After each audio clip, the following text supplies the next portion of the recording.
Você sente a presença de Estado, às vezes, quando você está em outros países. Vai lá fora, pega uma arma, sai passeando, dando tiro para cima. Em 3 minutos, tem 8 carros em volta de você, da polícia, e com sniper apontando.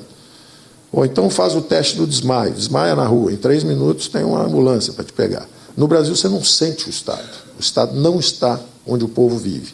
O dinheiro não chega aqui embaixo. O dinheiro está lá em cima.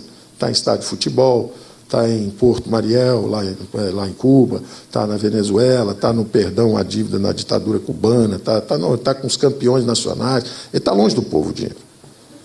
Esse dinheiro tem que chegar perto. Só vai chegar perto se nós descentralizarmos os recursos. E o papel do BNDE, eu repito, é transformador. Porque esse exemplo do que foi feito com as distribuidoras federalizadas de energia elétrica, esse exemplo tem que acontecer em vários outros setores. Os estados e municípios estão quebrados, estão precisando de ajuda. Então, eles vão alimentar o pipeline. O Levi veio exatamente porque ele tem essa dimensão, tem essa visão, vem recursos de fora também para ajudar, Banco Mundial, BID, Development Bank, vem tudo, conexão, nós vamos precisar de recursos. E nós não queremos interromper os investimentos em infraestrutura. Então, nós vamos ter que trabalhar em cima de investimentos privados, exatamente porque o governo vai desviar para a área social, então ele não pode ficar fazendo distribuidora elétrica crescer.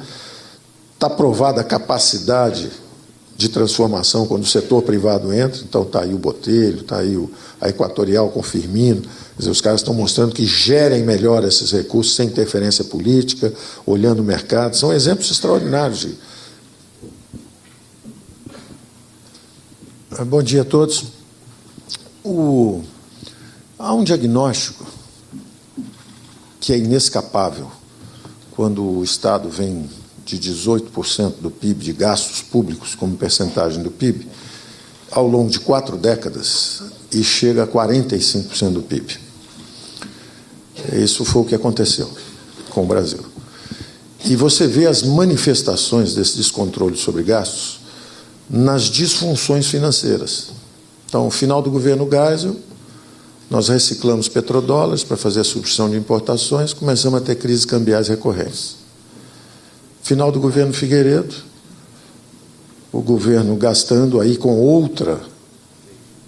em outra dimensão, que na verdade era o crédito agrícola, Plântico João Garante, vamos crescer rápido, e naturalmente tinha um ministro que também queria ser o primeiro presidente eleito, indiretamente, mas queria ser o sucessor, tocou fogo no campo, no meio de um choque do petróleo, a inflação saiu de 30%, 40%, 50%, foi embora para 150%.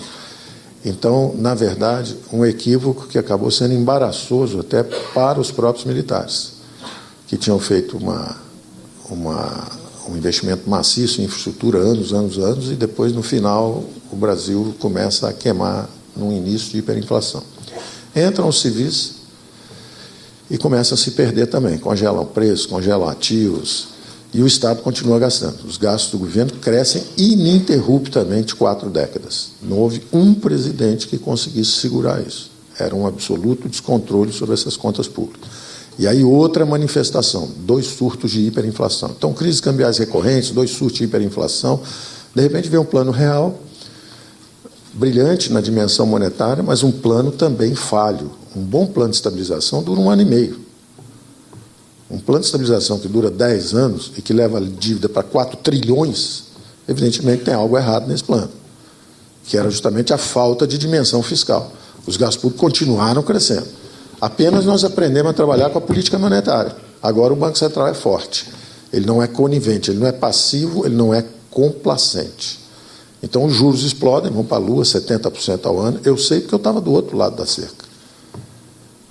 Enormes transferências de renda feitas para rentistas. O Brasil virou o paraíso dos rentistas, o inferno dos empreendedores.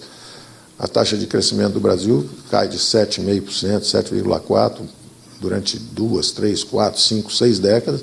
Era a economia que mais crescia no mundo. O Brasil começa a desacelerar, começa a cair para 5,5% no final do governo militar. Entre os anos 80 desaba para 2% e agora é praticamente 0, 1%. Uma tragédia em vários atos, com um ator. Tem um personagem que aparece em todas as cenas dos crimes. Crise cambial recorrente. Era o excesso de gasto financiado por endividamento externo. Início da hiperinflação, crédito agrícola solto, gastos excessivos, conta aberta no orçamento monetário, governo gastando dinheiro financiado da forma equivocada, excesso de dinheiro. Agora o endividamento em bola de neve e a dívida chega a quase 4 trilhões. De novo, disfunção financeira como manifestação do descontrole sobre gastos públicos. Então o governo não só gastou muito, como gastou muito mal. Porque quando você vai hoje e olha, examina as contas do governo, o principal gasto, Previdência. Estamos quebrando nossa Previdência num sistema de repartição condenado, porque antes do Brasil envelhecer, o sistema já deu sinais de colapso. Então temos que fazer uma reforma da Previdência. Segunda grande despesa pública, um plano Marshall por ano. O Brasil reconstrói uma Europa por ano só pagando juros sobre a dívida interna. Não é razoável. Temos que fazer uma operação de salvamento, porque o Estado está gastando mal, está gastando muito com um sistema previdenciário que vai quebrar e é uma fábrica de desigualdades, promove privilégios, transfere renda de pobre para quem tem mais recursos. A segunda grande despesa são juros da dívida, um gasto estéril, quer dizer, ficar rolando dívida. O Brasil podia ter construído uma Europa, no segundo ano construía a segunda Europa, no terceiro ano. A Europa foi reconstruída ao longo de uma década. O Brasil reconstrói uma Europa, uma ação. Então é um modelo que se esgotou por excesso de gasto do governo, agora nós vamos ter que passar o filme ao contrário. Nós vamos ter que segurar gasto do governo alguns anos. Eu desejaria que fosse algumas décadas. E você não precisa cortar, é só não deixar crescer. Não precisa ser traumático, não precisa ser choque, não precisa ser nada disso. É só exercer o controle. Você trava isso um pouco, deixa o Brasil crescer um pouco na outra ponta. Nós fizemos o crowding out. E é perfeitamente natural também, porque a tese é muito simples, é uma transição incompleta. No regime militar, nós fizemos a infraestrutura brasileira. Telebrás, Eletrobras, Siderbras, Portobras, Nuclebras, fizemos uma infraestrutura brasileira. Quando você faz a redemocratização, é natural, são as demandas naturais de uma democracia emergente. Olha aí, pessoal, vamos gastar um pouco mais com saúde e educação, em vez de gastar com chapa de aço. Lembra que o Brasil fazia chapa de aço, CSN, COSIPA, não sei o quê, os Minas, era tudo. O governo brasileiro fazia aço, fazia tudo. Então, é uma mudança de modelo. Se os gastos do governo vão ser descentralizados, e isso foi o que a Constituição de 88 fez, ela descentralizou recursos e carimbou para a saúde e educação. Essa era a mudança que nós teríamos que fazer. Só que nós somos resistentes, a gente não fez a mudança. A gente fez devagar, a gente demorou a fazer, a gente se perdeu no caminho. Nós demoramos tanto a fazer a mudança que nós temos que fazer a mudança até hoje. Até hoje nós estamos fazendo a mudança, porque ela foi muito lenta. E ela deixou as digitais, essa descoordenação entre política fiscal e monetária, deixou as digitais. É essa dívida de 4 trilhões. Se tivesse segurado os gastos, a dívida era 1 trilhão. Agora, como você quis combater a inflação sem o controle de gastos, os juros ficaram na lua. Qualquer pessoa que conhece finanças conhece o poder dos juros compostos. O poder dos juros compostos. O negócio sai de controle muito rápido. Aconteceu isso com o Estado brasileiro. Então, nós temos que completar essa transição. O papel transformador do BNDES está em várias dimensões. Várias dimensões. E aí é o lado positivo dessas estatais federalizadas, essas distribuidoras de eletricidade federalizadas. É um caso excelente e que devia ser referência para os próximos programas. Devia acontecer a mesma coisa em saneamento, onde o Estado não está conseguindo investir porque está quebrado. Então, uma função transformadora do BNDES, ela tem pelo menos 3 dimensões que estão presentes aqui. Primeiro é justamente fazer essa transição do modelo onde o Estado estava nas áreas de infraestrutura e o Estado agora se desloca de forma descentralizada para estados e municípios. Então, em vez do Estado, governo federal, através das suas empresas estatais, investindo em infraestrutura, agora são os governos estaduais e municipais, ou seja, nós vamos descentralizar recursos, atuando na área de saúde, educação, segurança pública. Você sente a presença de Estado, às vezes, quando você está em outros países. Vai lá fora, pega uma arma, sai passeando, dando tiro para cima. Em 3 minutos, tem 8 carros em volta de você, da polícia, e com sniper apontando. Ou então faz o teste do desmaio, desmaia na rua, em 3 minutos tem uma ambulância para te pegar. No Brasil você não sente o Estado. O Estado não está onde o povo vive. O dinheiro não chega aqui embaixo. O dinheiro está lá em cima.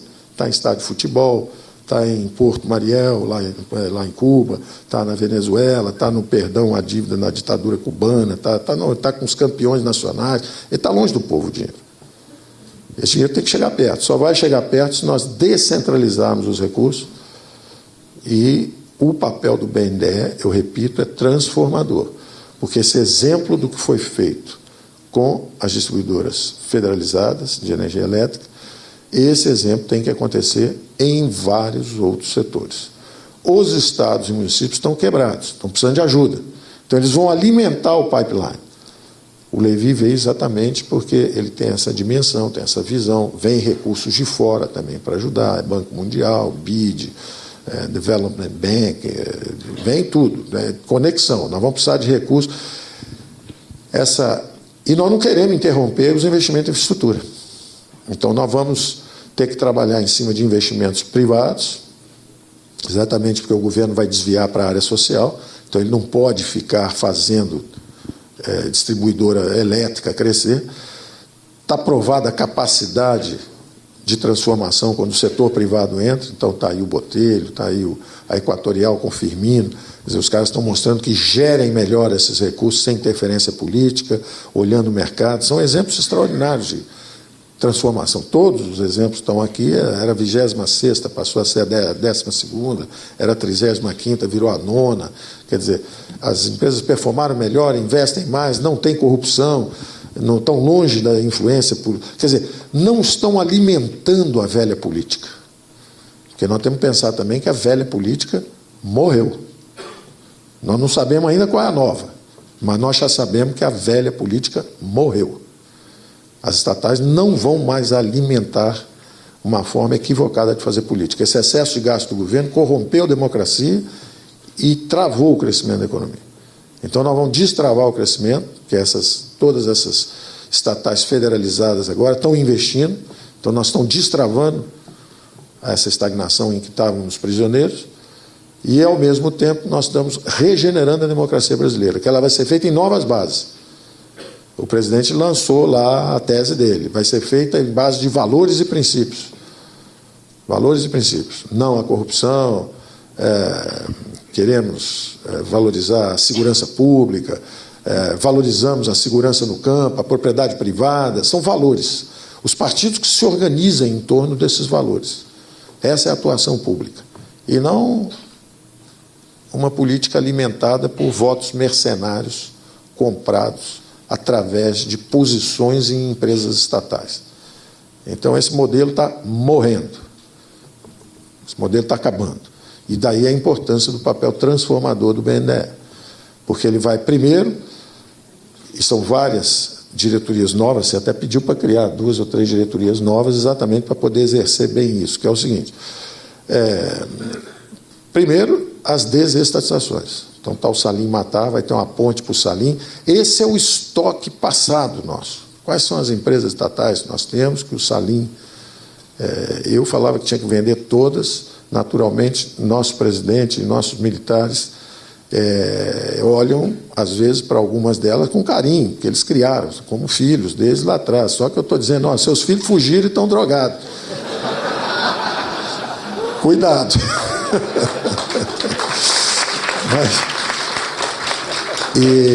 Mas eles têm sido extraordinários. Eles têm sido extraordinários no apoio a mim. Quer dizer, eu não recebi nunca uma admoestação, né? Olha, não é nada disso. São muito mais modernos do que boa parte da classe política. Boa parte da classe política. Agora, o que nós temos que fazer? Eles não vão entrar em política. Os políticos é que têm que se reciclar.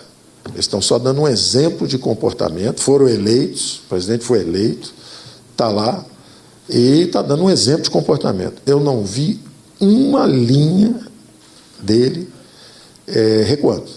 Eu vi todo tipo de tentação em volta dele e em volta dos generais lá. Eu sou testemunha.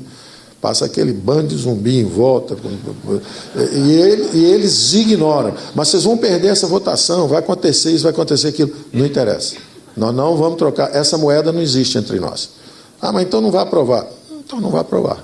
Se tiver que aprovar, vai ter que aprovar na base de princípios e valores. Porque a população votou foi nisso. A população pediu essa transformação. Bom, então, o primeiro papel é esse, das estatais distribuidoras de eletricidade federalizadas e o papel transformador do BNDES. Então, essa diretoria seguramente está aí renovada, revigorada e vai conversar muito com o Salim Matar. Tem uma outra que diz respeito ao futuro, que essa é o passado. O que nós vamos fazer com esse estoque de ativos que está aí, mal geridos e carregado a um custo muito alto? Você está carregando, imagina você carregando uma distribuidora lá do Amazonas, ela não consegue investir, feudo de político, aquela confusão lá, e carregando a 7% ao ano, que é a taxa de juros do lado de cá. Quer dizer, a dívida para ir de 4 trilhões para 8 trilhões são 7 anos e acabou, já dobrou esse troço. E aí a população brasileira, mais imposto, menos crescimento, mais revolta, menos dinheiro para a saúde, para a educação. Por quê? Porque estou carregando um ninho onde tem corrupção, não tem investimento, não serve para nada, serve para... A própria classe política entendeu isso, que ela está jogando um jogo que não interessa. É como aquele joguinho de criança, né? Você foi eleito, você não pode fazer nada, 96% do dinheiro está carimbado. Bom, já que não tem nada para fazer, eu tenho que pensar na reeleição. Então tem que pegar um estatal, tem que desviar um dinheirinho, tem que financiar a campanha, tem que fugir da polícia para não ser preso, com o Sérgio Moro, para ser reeleito. Fui reeleito, volta para a casa inicial. Tá certo? Isso não é um jogo interessante. Então a classe política já entendeu isso, o povo girou a metade do Congresso e girou 2/3 do Senado. A classe política está entendendo isso e tem muita gente boa e séria na política brasileira. Então, isso aqui é interessante também, porque tem a turma que está lá para fazer bagunça, mas tem a turma que é boa, séria e está pensando no futuro do país. Alguns são jovens, alguns mais velhos, mas tem gente séria lá. E eu estou tendo também a melhor interlocução possível.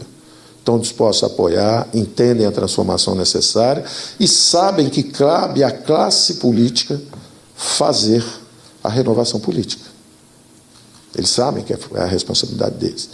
Bom, então, voltando bem rápido, encerrando, a conexão com a privatização, a desestatização, a exemplo das estatais federalizadas na energia elétrica, PPI e concessões, que aí estamos falando do futuro, o passado, vamos consertar o passado, vamos gerir melhor esses ativos. O futuro, as concessões, o PPI, a conexão já está feita também, Levi sabe disso, e a reestruturação de estados e municípios, que na verdade é uma ponte desses dois, porque vai chegar um governador aqui pedindo água, você vai pegar como garantia essas estatais,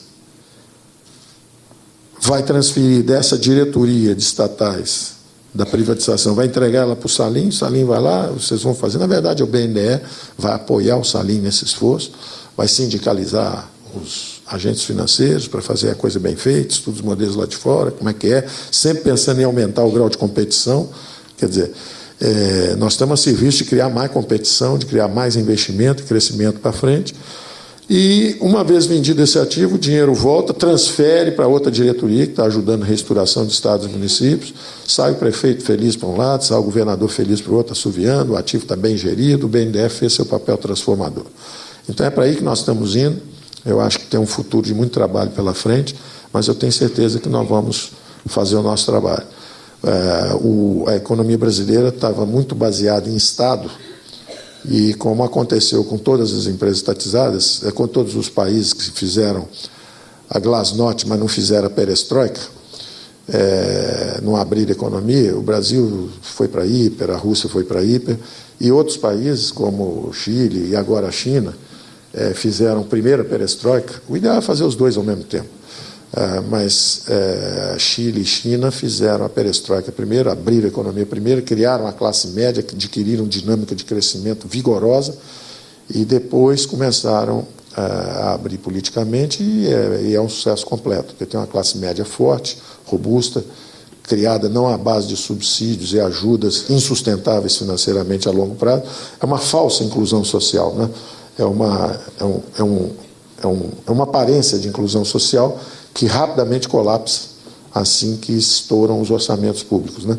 O exemplo mais dramático disso, ao nosso lado, historicamente foi a União Soviética, que se esfacelou, mas ao nosso lado, no socialismo bolivariano do século XXI, a Venezuela. Nós estamos vendo onde a história acaba. O Brasil estava nesse caminho. O Brasil estava nesse caminho e foi recuperado voto direto, democracia vibrante, eleição a cada 2 anos, só que era saci pererê, só pulava com a perninha esquerda, estava cansada. Deixar descansar um pouquinho, dá um pulinho com a direita. Vamos imaginar que é uma democracia. A democracia tem que ter tolerância com o outro lado, não é esse o discurso? Tolerem-nos um pouquinho. Como dizia o Zagallo, tem que engolir um pouquinho, engole um pouquinho a gente. Só 4 anos. Eu assisti 30 anos indo para o lado errado, na minha perspectiva, votando tranquilamente, com muita paciência. Espera 4 anos, deixa a gente trabalhar uns 4 anos. Depois tira, troca, faz o que vocês quiserem. Mas dá um tempinho para a gente. Tá bom? Muito bom, ministro. Excelente.